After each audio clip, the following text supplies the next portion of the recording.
Surely the presence of peace is in this place.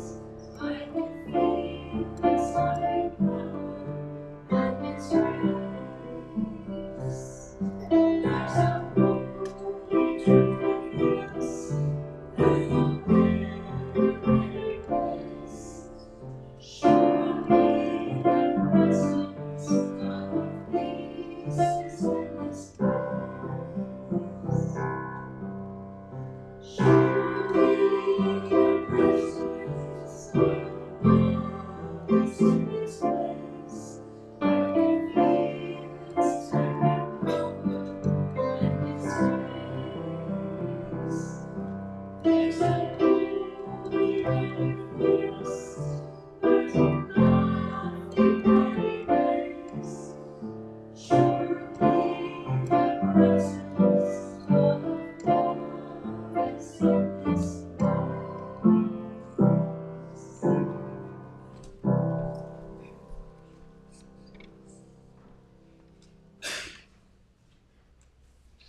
Well, good morning. Good morning. I'd like to tell you what happened here yesterday. We had a work party. And not a whole lot of people showed up. But those that did, and I'm just going to mention names. Janet Light was here. Dick Meyer was here. Shauna McCarty was here. And those three people did so much work you can't imagine. We got a whole trailer full of brush, tree trimmings, and just, I gave Dick a new name. I'm calling him the wood butcher, because he could cut and hack on those limbs. But there was something that I felt yesterday, and it was a joy. And those of you who have been to our work parties in the past, when we're here, there's a joy that being together, it just, that togetherness creates the joy, working for the good of the whole, working together, sweating and getting rose thorns in your fingers, and it just, but there's a joy to it. And when we're doing service of any kind together, it's just the value that we receive and feel, the satisfaction we feel is increased by doing it together. And you know that. You can go out and clean a garage yourself, or if you get 3 or 4 people to help you, it's just more fun. It's just better. And we're going to begin something. We started it, and I'm going to invite you all to participate. Here a couple weeks ago, we had Nancy Clark come from the Living Room. It's a nonprofit that we tithe to as a church. And she told about their operation they had. And she invited Sabrena and I to go there at the Living Room and talk to their director. They've got 2 or 3 directors in different parts of their nonprofit, and see, are there ways that we can collaborate in the future? We have this great hall that sits empty on a lot of Saturdays, that they could have fundraisers or volunteer appreciation dinners or bingo games, or who knows? But they are also tied in with a lot of other nonprofits. And we are going to invite those other nonprofits to come and talk to us and form relationships so that together we can have a work party with people clear across town and not even be in the same room, but feel that satisfaction. We're all working together to do something for the good of our community. And I invite you all to think about that as we go forward. There's going to be opportunities over this coming year that are going to require you maybe step out of your comfort zone, but it'll feel good, I promise you. And it just does a great thing to the energy and the consciousness of our community. So I guess I've raved on and long enough about that. So I'll just tell you, so it is, and it's something to ponder. Thank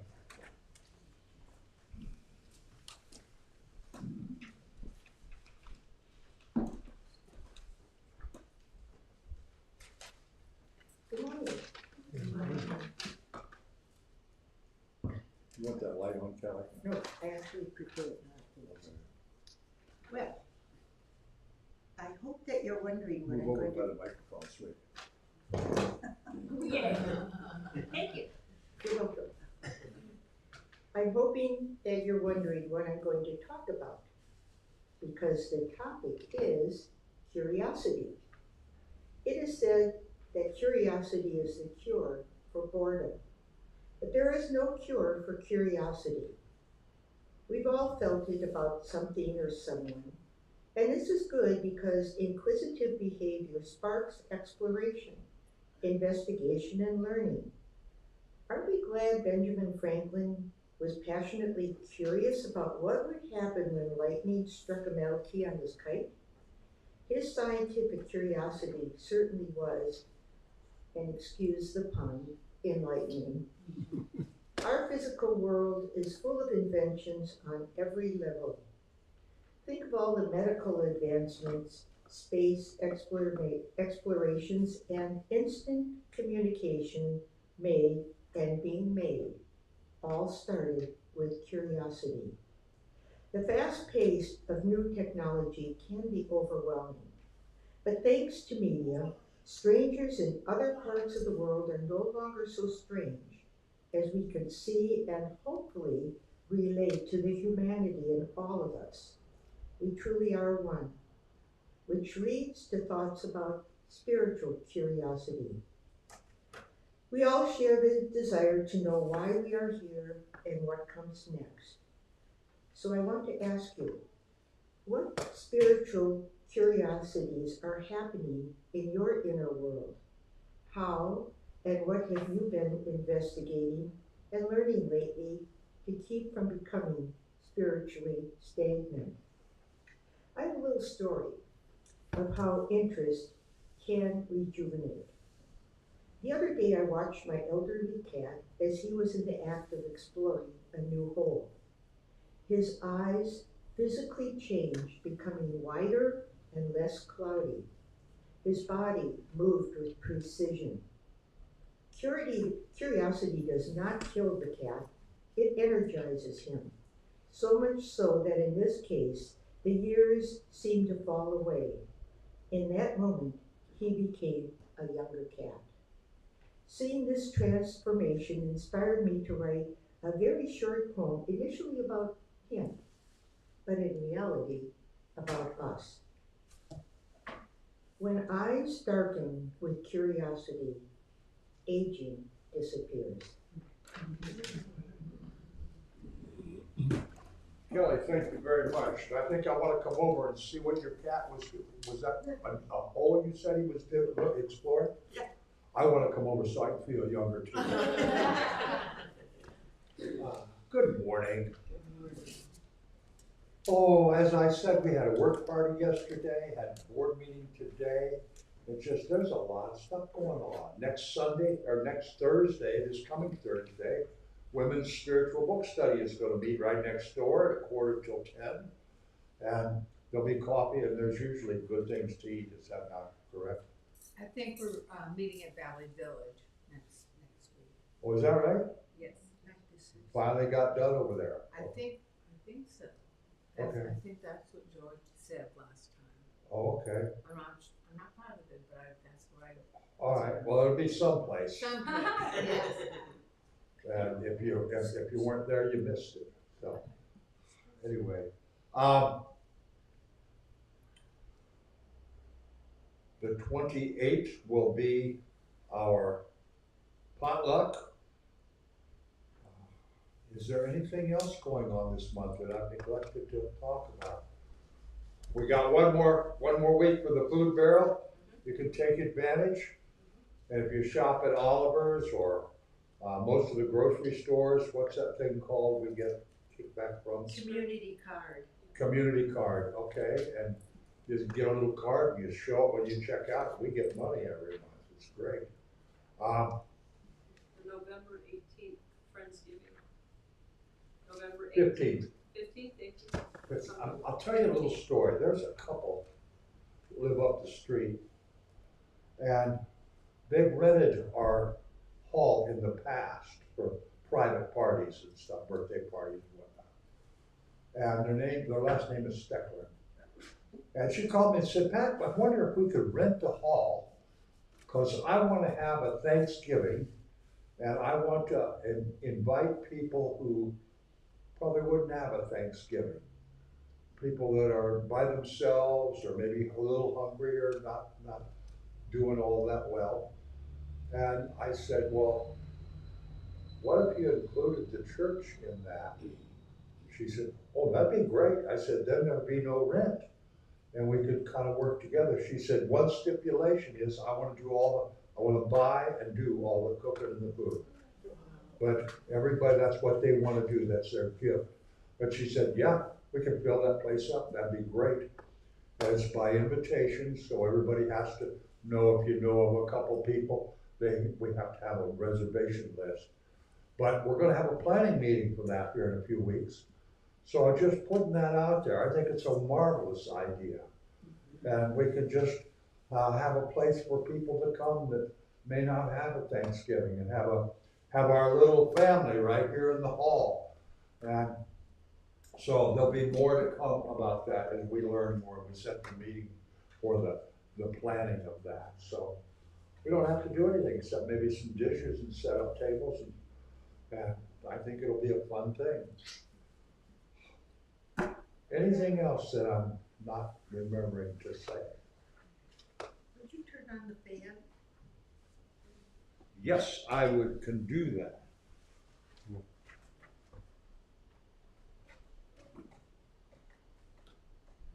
There it goes. Thank you. You're welcome. There's something else I wanted to say, and I just won't remember what it is. So,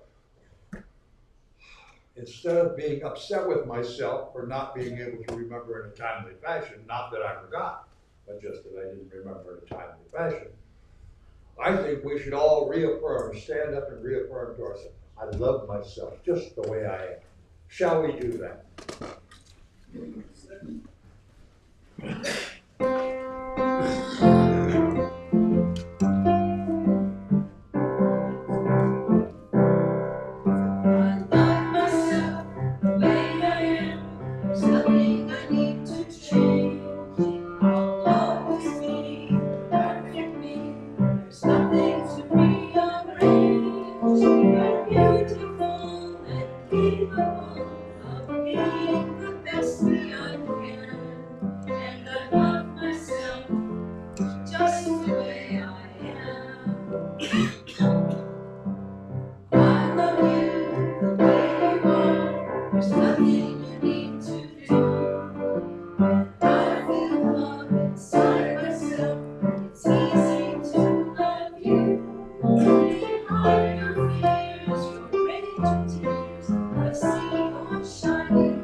Of greeting each other in the 124-year-old traditional fashion.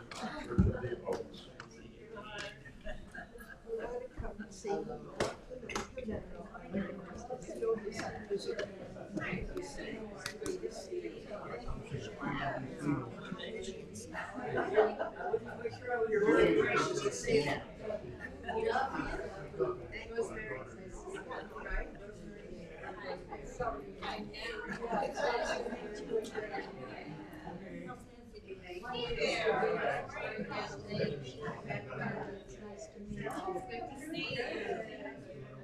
I'm trying. Hi. First time you're in. Thank you so much for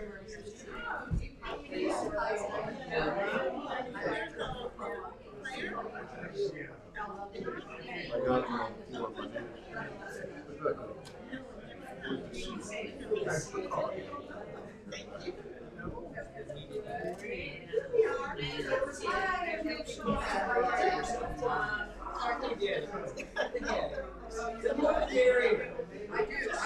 No, I was sitting back and thought they were coming through. I think it was about the bus. We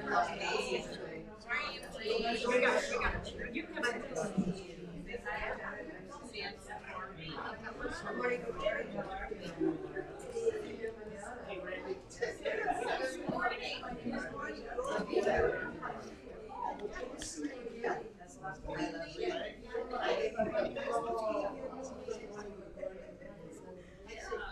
It's a very, very unique game. I'm Shauna. I'm Patric.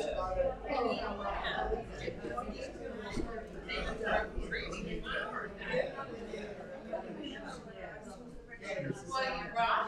They look lovely.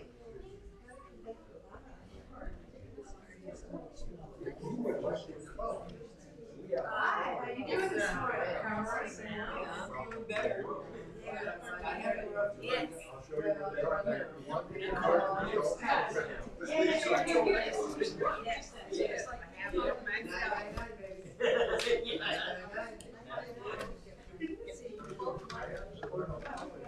Yeah, actually, yes, it doesn't matter. Things like, you know. Oh, hi, fancy meeting you here.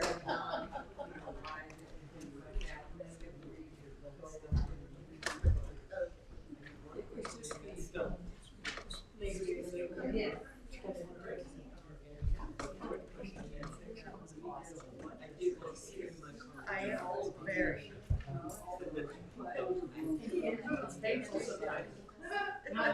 Was that a good experience? Yes. Are we sure? Yes. Yes? Again, yes. All right. That experience of greeting each other, sharing our energy, sharing our kindness, our awareness, that's one of the best facets of abundance that we can share. And it's everywhere. All we have to do is be aware of it and do it. And we can share all of the abundances. Abundances? Abundance? Tell me, Kelly, you're a teacher, you know. Go ahead, abundances. Abundance. Go ahead. All our good things, we can share our time and our talent, our thought and our treasure. And there's an infinite resupplying mechanism that just keeps it all flowing through us. Let's read together our affirmation of abundance, may we? To realize an abundant life, must practice receiving and gratitude. As we ponder that wisdom, let's think about that gratitude.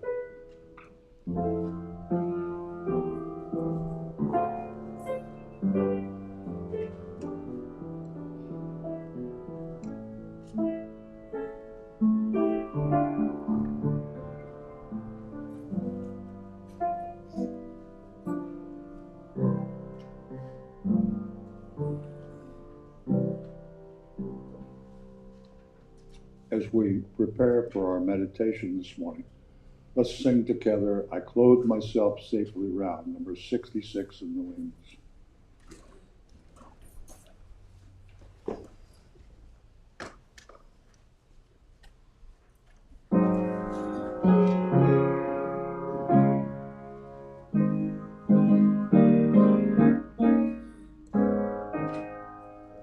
I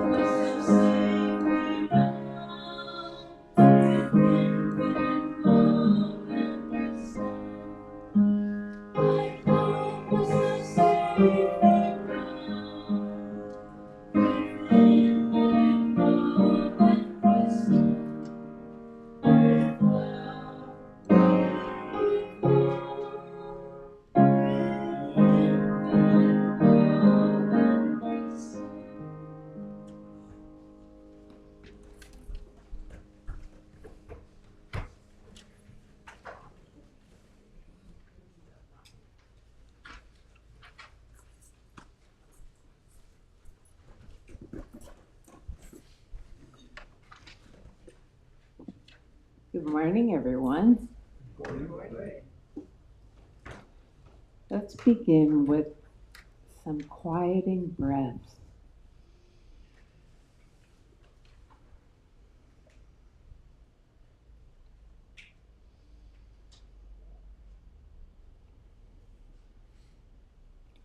Let any thoughts or concerns that come up, place them on a cloud and let them float away.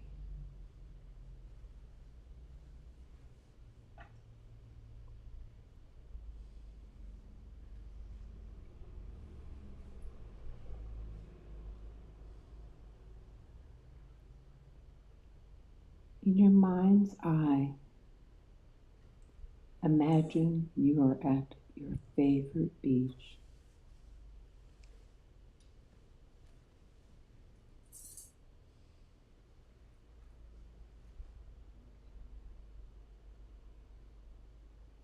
Watch the rhythm of the waves.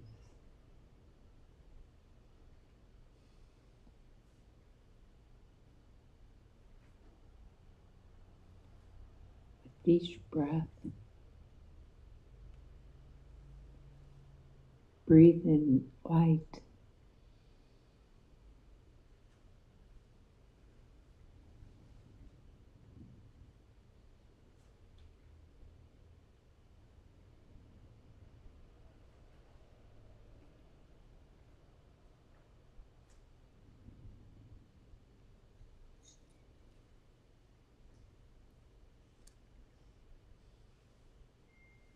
With every exhale,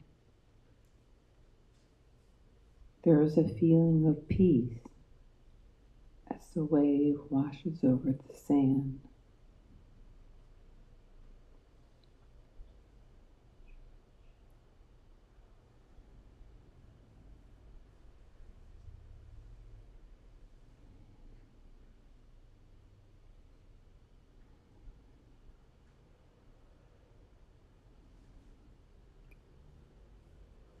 With every inhale, breathe in light.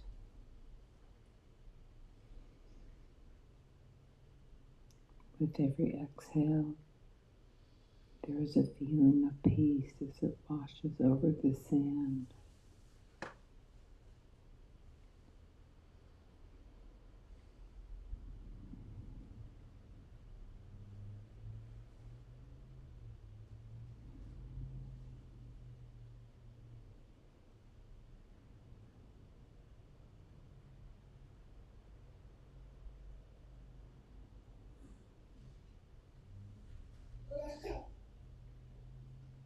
Now imagine walking on the cool, wet sand, leaving a trail of footprints.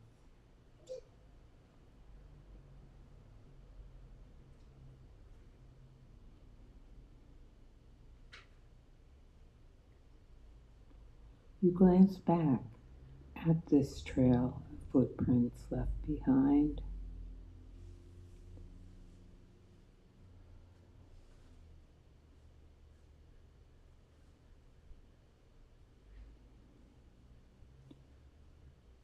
Now, as in life, every new step you take is in the present.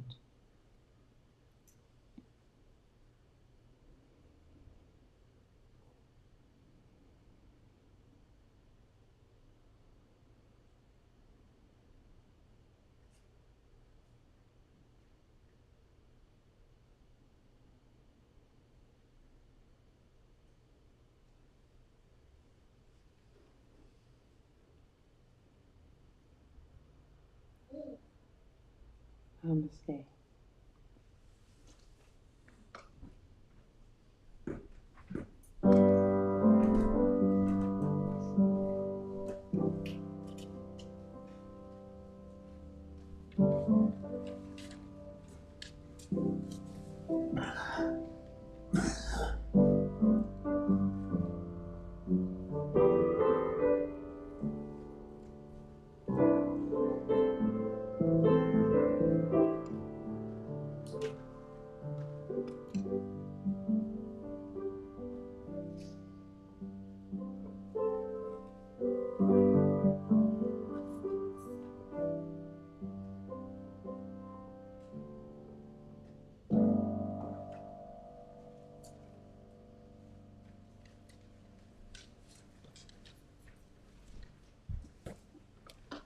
called the message this morning, Where's the Magic? Anybody care to define magic? I don't think we can. Everybody's got their own idea of what that is. It's kind of like Kelly's curiosity. It just, how did they do that? How did that happen?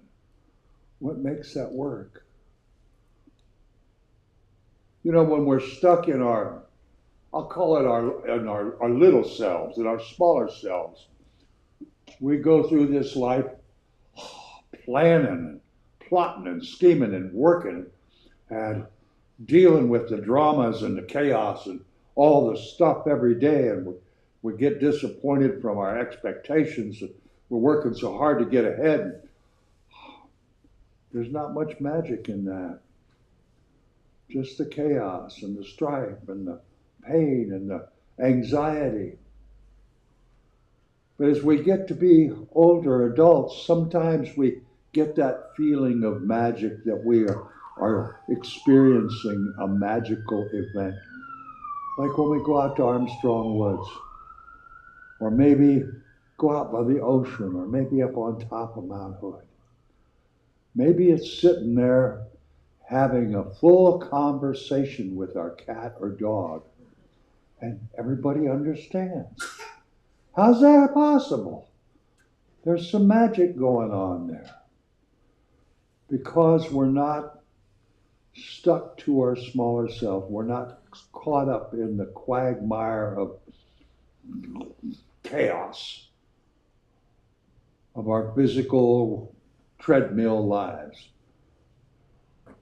We're in a different space, a different place of knowing, of feeling, a certain amount of harmony that doesn't exist in the quagmire of chaos. I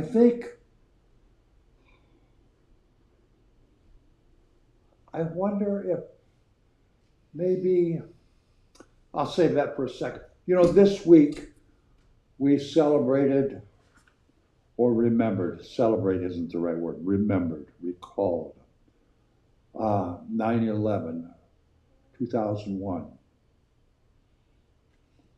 And as I thought about that, I'm thinking, maybe you and I are the magic. That's where the magic is. What happened in New York? Right after the buildings came down, what happened? They shut the whole city down. And everybody there, all they could think about was, how can we find more people? How can we help injured people? How can we feed? And how can we protect? And it was all about helping. Nobody cared what neighborhood you were from, where your ancestors came from. Nobody cared what church you went to. Nobody cared how you voted. It was all about the magic of humanity. Just came through. And isn't it odd that when we're stuck in our physical world trying to do our best, and we just kind of don't have that magic going on?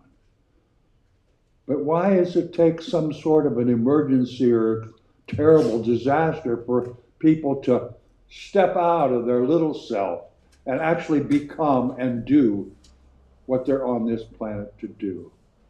And that's to care for each other, care for our planet, care for our environment.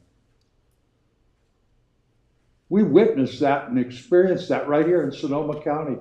How many times have we gone down to the shelters and volunteered and taken food and blankets and whatever we could take to the fire victims that had to be evacuated, and go to the fairgrounds or the vets halls or any place they set up as a response center. That's the magic. I don't know how we can share that more don't know how we could get to that place, but I think it would behoove all of us to stop and think, what's our knee-jerk reaction when we see somebody struggling? Reach out and grab them a hand. That comes from our soul, that comes from our inner, that comes from the magic unseen place.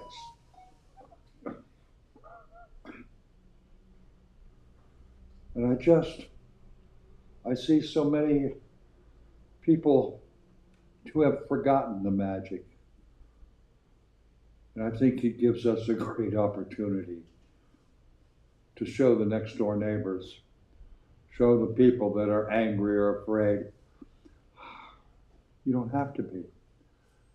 I know some magic. And tomorrow we can go down to COTS and go volunteer at Mary's Table's Kitchen and help feed some folks that are hungry. I know some magic.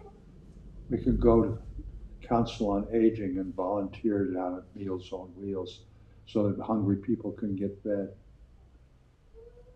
I know some magic. We can go down to the hospital and just walk up and down the halls and say hi to folks who are in a bad way. We could all be magicians. We all have access to the magic when we step out of our small self comfort zones. When we allow our true spirit to come forth and stand outside of the chaos, a place where there's some harmony, a place where there's really love and caring and compassion. I see it so often. All these nonprofits that we talk about all the time that we share with, the living room and the Council on Aging and COTS. It goes on and on. There's 1,000 on the list that the Press Democrat puts out every year. There's so many people that are, their sole reason for existence, these organizations, these groups, is to help other people. And why can't we be part of that? Why can't we be part of the magic that actually loves and cares for each other? We have that magic when we walk in here. We shake hands and we hug each other. We go next door and we have coffee and cookies. And we share our abundance once a month by having potluck. We sit around and talk. We share the experiences of our lives. And we're kind and understanding and accepting of each other. And then we look around in our society and it's not that way. We need some magic, folks. And each one of us has an opportunity to share that magic with our neighbors. We don't have to share our beliefs, our opinions on everything that's going on in the world. We can share the magic of caring and love, tranquility, harmony. I've seen so many. My daughter just moved here a couple weeks, 2 weeks ago. And the outpouring of caring and volunteers to help her moving process, it just makes my heart smile. It just, people, we have that in our power. And I encourage all of us to think about it. We get so caught up in worrying and anxiety and upset. And that stuff doesn't mean anything. Is it going to make you feel good tonight to get on a soapbox and start raising Cain about something? No.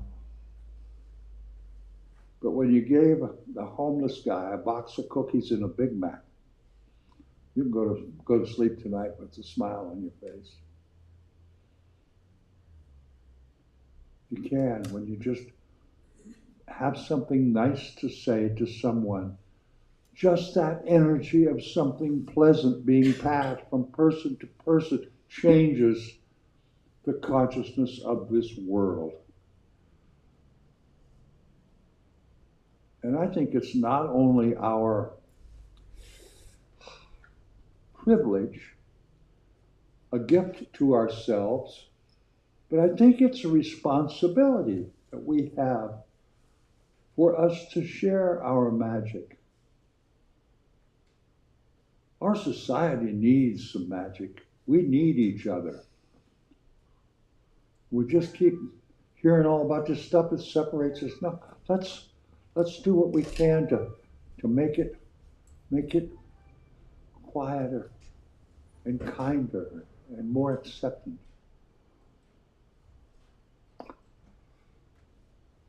I've said enough to get you to think what you're going to think about it or not. But I encourage each of you, please think about that you are the magic. Where's the magic? It's right here in your heart. It's right there in your smile. It's right there in your eyes when you look at someone. It's right there in your arms as you reach out and hug somebody. There's nothing like it.